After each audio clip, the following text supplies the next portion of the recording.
এবং শাসনে যে সবচেয়ে বেশি হাসিনাকে সহযোগিতা করেছে সাবেক অবৈধ এমপি, বিনা ভোটের এমপি এবং অবৈধ সংসদের অবৈধ স্পিকার শিরিন শারমিন চৌধুরীকে আজকে লালবাগ থানার একটি হত্যা প্রচেষ্টার মামলায় হত্যাকারী কর্মকর্তা তাকে গ্রেপ্তার করে বিজ্ঞ আদালতে উপস্থাপন করে তার বিরুদ্ধে 2 দিনের রিমান্ড দরখাস্ত দাখিল করেন।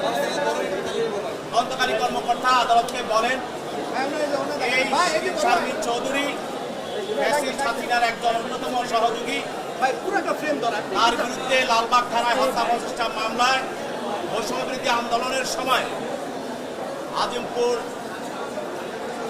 রাস্তায় সেখানে গুলি করে একজন আন্দোলনকারী আশরাফুল তাকে হত্যা করা হয়।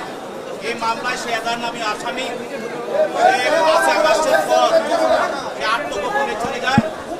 তাকে সেই আত্মগোপন অবস্থা থেকে পুলিশ গ্রেপ্তার করে এবং এই মামলায় যেহেতু সে এজাহারনামী আসামি এবং সে ফ্যাসিস্টের অন্যতম সহযোগী হওয়ার কারণে তাকে স্পিকারের মতো একটা বড় ধরনের পদে তাকে অধিষ্ঠিত করেছিল।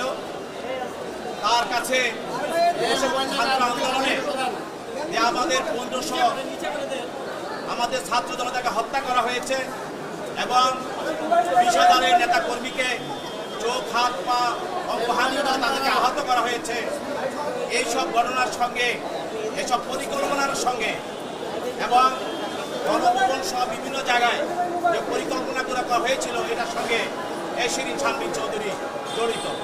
অতএব এই মামলায় তাকে রিমান্ডে দেওয়া হোক, তাকে আমরা তদন্ত করে তাকে আমরা জিজ্ঞাসাবাদ করব এবং বিষয়টা আমরা খতিয়ে নেব। এই কারণে তাকে রিমান্ড চাওয়া হয়।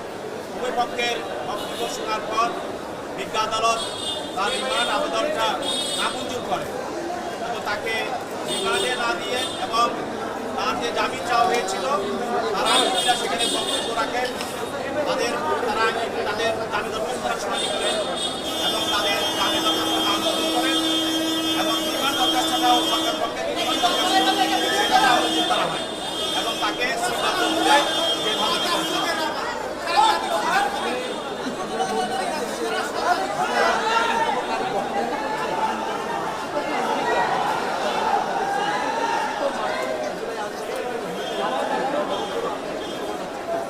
জানেন যে বৈষম্যবিরোধী আন্দোলনের সময়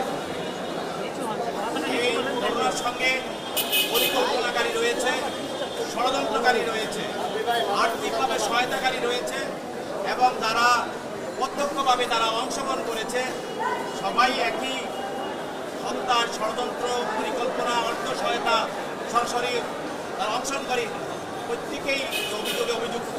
আমাদের শিরিন শারমিন চৌধুরী সে পরিকল্পনা এবং ষড়যন্ত্রের সঙ্গে সম্পূর্ণভাবে সে জড়িত এবং আজকে যে মামলা, এই মামলার যে ঘটনার সঙ্গে সে জড়িত তদন্তকারী কর্মকর্তা আজকের এই মামলায় তিনি ব্যক্ত করেছেন।